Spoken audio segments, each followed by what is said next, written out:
not at all. No. Uh-oh. Oh, woman. Ugh. Calm down. It's just a mule. God. You act like it's a grizzly bear. Movie night at Pete's. It's always a hoot, especially when the Rascals are on. What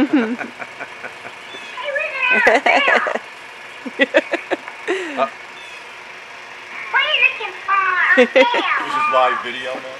Yeah, just recording. Maybe I could use it for Here we are YouTube. at the old projection booth. We're practicing social distancing with the little rascals. There you go. Hot dogs, only way to practice.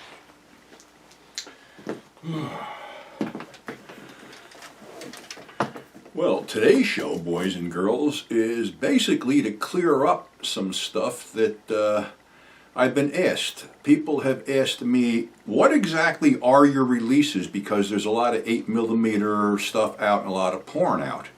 Well, probably over 10 years ago, I walked into the offices of Alternative Cinema and made my pitch to put out my own line of, DVDs, 8mm films. Reason being is because I really thought that the way people had done it in the past, just throwing shit out there at random, no rhyme or reason, no backstory, no nothing, sort of like, it was an easy way out, where basically when you think of it, 8mm loops were the great-great-great-great-granddaddy of, 16mm films, VHS, DVDs, and now Blu-rays. So 8mm is where it all started. And my whole thing was I wanted to do it with, a sense of history, a dash of humor, and whatever. So years ago, we came up with our first one, 42nd Street Pete's 8mm Madness, if I bring this in. Any of my 42nd Street Pete's 8mm Madness. This was the first one. I handpicked 21 loops that I thought were interesting because I watch the stuff. I don't throw garbage out like some other companies do. This was our first one, the original 8mm Madness. Well, when the first one worked, I said, why not let's do a second or maybe third? So I said, what I really want to do on my second release is do something with recognizable stars. So we came up with Superstars of the 70s Stags, another 2-disc set with Vanessa Del Rio, John Holmes, Sika, Linda Lovelace, and others. So we shot this back to back with another DVD, but again, this one has 21 loops on it and all kinds of great stuff. And like I said, I handpicked the stuff myself. So we did Superstars of the 70s Stags. That was our second release. And we backed it up with Eurotrash. Some of our fine European import films, Color Climax, things like that, Taboo. All twisted loops with me being interspersed in different countries doing different things, which, people seem to find entertaining. So we shot, like I said, Superstars of the 70s Stags and Eurotrash collection back to back in the studio. Now, like anything, you want to get product into a store where it will sell. So on our fourth volume, we took a gamble. We came up with the Busty Stag collection. Not hardcore, just, hot chicks with big tits and, total nudity. So we tried this one. This was our first, the Busty collection, released by After Hours Cinema. And this one actually made it into several stores, FY For Your Entertainment, Compact Disc World, a few other ones. That was just testing the waters. But the creme de la creme, the one that kicked it all off, was this one, Extreme Sleaze Showcase. For this one, I picked the most depraved, twisted loops I could find in my archives. B&D, S&M, all kinds of strange, twisted shit. And we hired this woman called Lily St. Clair, who was some stripper based out of Pennsylvania, who neither myself or my cameraman know that she was very chemically enhanced, as my dog will testify. She was very chemically enhanced. Go away. No, leave. I'm doing something here. So our next one, we went back with the Nudity with Beyond the Busty Stags, another 2-disc set, which passed the Busty Stag collection. Tons of catfights, spanking, wrestling, nude archery, nude safari, nude baseball, nude everything, all with chicks with large busts. So this one, actually, if you look at it, it put me in outer space. Now, because of the incredible success of the first Extreme Sleaze Showcase collection, we did a volume 2. And when they gave me the cover proof, who was I to say no, don't do it? Again, this one covers, you know, more, but we have some name stars like Tina Russell, John Holmes, Eric Edwards, and others. This is like over 4 hours of more twisted, fucked up shit that really sold well. People like fucked up shit, and I'm happy to give it to them. Then I decided, all right, why not do, you know, because everybody likes big tits, let's face it. So we decided to do a Busty Stars of the Stags collection. Busty Stars of the 70s Stags. And we had Sika, Lisa DeLuke, Onda Joe Petty, Annie Sprinkle, Vanessa Del Rey, Sue Nero, and a lot of other ones. And this is another 2-disc set with all natural boobs. Now, I picked up this film called Dear Pam. It was a Holmes film shot in New York City, and we restored this one, and I put on a bunch of Holmes's loops.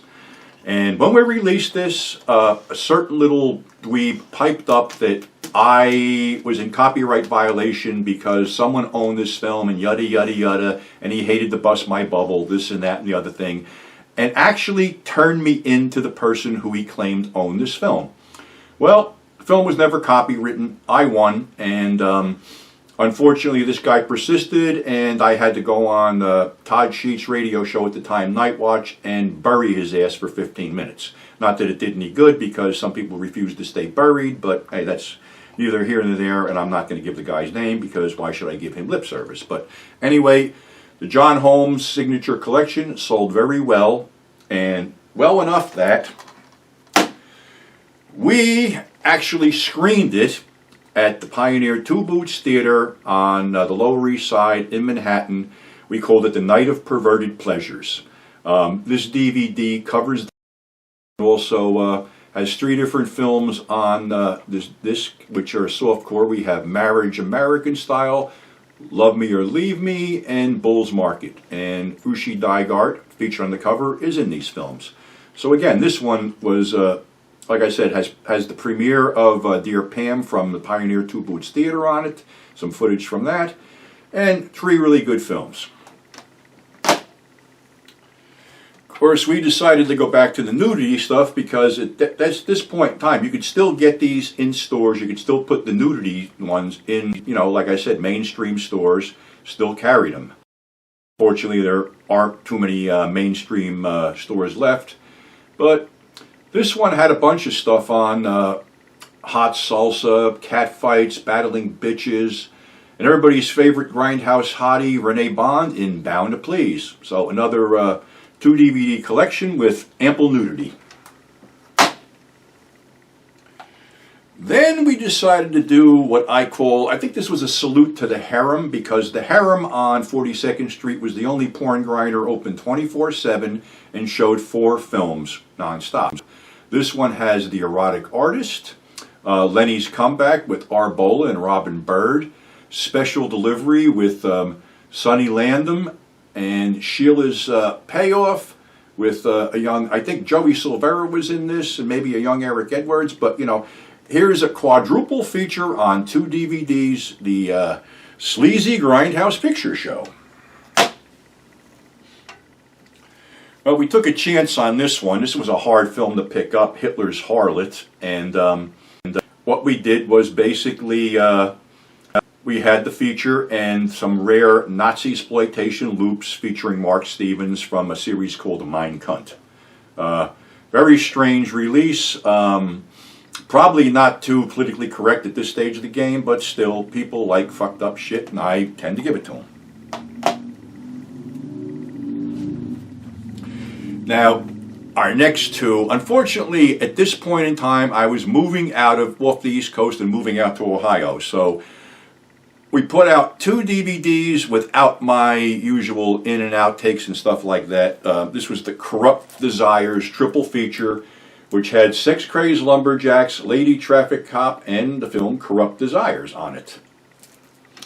Of course, the John Holmes thing was so successful it called for another one, but again, I was in transit and wasn't able to put my 2 cents onto these, but we put the collection together. Oriental Sex Kitten, Sex As You Like It, and Around the World with Johnny Wad. So that was the John Holmes collection part 2. And, you know, nudity was still hot, and so was Ushi Daigart, so we came up with the Busty Babe Bonanza, featuring loops with Arlene Hunter, Ushi Daigart, Candy Samples, and another weird one. We had Apple Knockers, Dr. Probe, and a Coke. So these were all, you know, like I said, ample nudity and ample boobage. Did a lot of shit. Of course, we had to go with the Extreme Bondage collection for you B&D aficionados, where we put about 20 or so loops on some DVDs. Nice little collection here. Again, this one's softcore, but, you know, B&D doesn't have to be hardcore. Like, you know, Extreme Sleaze Showcase. So actually with Extreme Sleaze Showcase, I don't have it in my hand, but we did do a 3rd Extreme Sleaze Showcase. We twisted it all up, and the 3rd Extreme Sleaze Showcase had transsexuals, midgets, and all kinds of fucked up shit. A fitting end to that little series. But we went back to the Sleazy Grindhouse Picture Show with a Volume 2, and again, salute to the harem. This one featured Tattoo Lady, Hawaii Sexo, Love Lies Waiting, and Up at JJ's Place. Name stars Sharon Thorpe, other people you would recognize. Again, this one's cool, and again, it's a 2-disc set with some bonus shit on it. Now, for this one, there was a photographer in the 50s named Joe Bonica who used to shoot atomic bomb footage. And his sideline was he had a Movie of the Month club where basically for undisclosed sum of money you got a 50-foot nudie loop with some very amply endowed woman on them. Now I had a shot to buy this collection, and basically what's on this collection is 50 classic 8mm loops over 3 hours of content. And if I could sneak the back up here, you can sort of see what we had on there. But each one of these loops was professionally shot. And I had my 2 daughters from New York, Serena and Kat, pose with me and help me do the intros. Another little twisted one we picked up was the Go-Rama collection. This is a weird one. It opened at the Cameo Theater on the corner of 44th and 8th in the heart of Times Square, and has Dr. Gloria Leonard doing a wraparound to some of these people. One doctor with one of the worst German accents since Hogan's Heroes. And this is a really twisted little film, and to add to the ambiance, I substituted and added some of the most twisted loops I could find, 15 in total. So basically, you get a real package here with the Kinkorama collection. Now, another notorious porn grinder on the Deuce was the Venus, and the Venus used to be opened at 10 o'clock in the morning and close at 7 o'clock in the morning and show 3 features non-stop. So what I did was come up with A Night at the Venus, and I came up with 3 of the most at the Venus. Flesh of the Lotus with Johnny Wad, as Johnny Wad. John Holmes is, you know, that detective Johnny Wad. Teenage Fantasies with Renee Bond, and The Horny Landlady with Vanessa Del Rio, Sharon Mitchell, and Bobby Esther. So I do a timeline in this, what it's like to be in this theater watching basically 3 hours of porn until daybreak. Another one we came up with was the Dirty Movies. We have some really sleazy stuff in here, and from original 16mm print, we have Private with Renee Bond, Weekend Roulette, and a special feature called Bananas and Party Games. So basically, you're getting 4 twisted features on a 2-disc collection. But wait, there's more. Like I ever stopped doing this shit. We had the Jane Bond collection. Bond collection. It's a double feature of James Bond, which is a really interesting thing because it's a spoof on 007, and there's some crazy stuff in there. And I think this is shot in San Francisco, and we have some bonus shorts there too. So there's a sex interview. That's another film, sex interview with a redhead whose bush is so red you'd think it was on fire, non-figuratively speaking, and you'll be burning up too as you watch this damn thing. Plus some bonus shorts and trailers as always. This one's a little bit strange. We call it Snatch Shot, and some of these they created mini cinemas out of unrentable storefronts, and the programs varied, but you get 1 or 2 features, some shorts, some loops, and you know, there was a lot of weird stuff in here, and this one's a little bit scattered, but it sort of shows you how they did stuff. It contains a Snatch Shot, a feature film, Turn Me Around, and a bonus short called Room Service. Now, after I got up here, I picked up a couple features. One was called Orgy of the Dolls, which is pretty interesting because it's basically a doll shop where the dolls come to life and screw. And a bonus feature is Bordello Girls, where a New York madame, who looks a lot like Anne Bancroft, decides to step up the game by filming her unsuspecting customers having sex and then selling the loops or the footage to a friend of hers who's a distributor. So you get a double feature here: Orgy of the Dolls and Bordello Girls. And then we have the Hippie Hooker collection, which is a triple feature. We have the Hippie Hooker, Natty's Pleasure Palace, and the Girls from Wham Bam. All storefront features running about 60 minutes apiece, so you got basically 3 hours of smut with the Hippie Hooker collection. Well, we're rounding the bend here. Another collection I put out was the Peeping Tom. Another triple feature with Fade to Red, the Red Detective, and Peeper Creeper. The theme is all these films have a Peeper Creeper involved, whether it's male or female. So again, you know, triple feature, 3 hours of smut for, you know, whatever. Now, the Hot for Teacher collection features my little Josephine Ann Laurent. If you rent dangerousginger.com, you'll see what she can do. But I picked out the class of '69, Once and for All, and After School Exams. And there's a special little vignette with our girl Josephine Ann Laurent pleasuring herself with her little toy. Now this one is a lost film, Bad Barbara. I couldn't find any information on it on the IMDb reference books, but this is like a lost Sharon Mitchell film. She's Barbara, a babysitter for the Harris family, and when she babysits for the special needs brother, things happen. And we also threw in another Sharon film, Too Young to Care, where actually it's the retitled Horny Landlady, but if you didn't get it on that, you can get it on this. So again, Bad Barbara is a rare film, and I'm probably the only one who ever put it out. More recently, we put out the Girl Nappers collection featuring Cindy Summers. We have Hard Times with Sharon Thorpe, Norm's Dilemma, a lost film, and the Girl Nappers with Cindy Summers and others, Rick Cassidy and Marcia Hart. So, and again, another triple feature collection. Now, the last thing I did was we tried to resurrect 8mm Madness Volume 2, Number 1. We did it both on Blu-ray and DVD. So that brings us up to date. These were the last two I did, and I'm pretty sure I'm the only guy to date that's bothered to put 8mm porn on a Blu-ray release. Now, to clear up the confusion about something, some company decided as a sideline to put something out called 42nd Street Peeps, trying to trailer in on what I did, and actually had the balls to try to get me to write liner notes for him to further muddy the fucking waters, so to speak. Unless it's 8mm Madness or says 42nd Street Peep Presents, it ain't my stuff. All my stuff is branded with my name and my seal of quality, so to speak. So if you need any of this stuff, you know, go to afterhourscinema.com, alternativecinema.com, or you can email me directly at GrindhousePurgatory at Gmail if you want to buy them direct from me. So that's the story, kids. This is 42nd Street Pete saying stay safe. And again, if you want any of these things, feel free to contact me.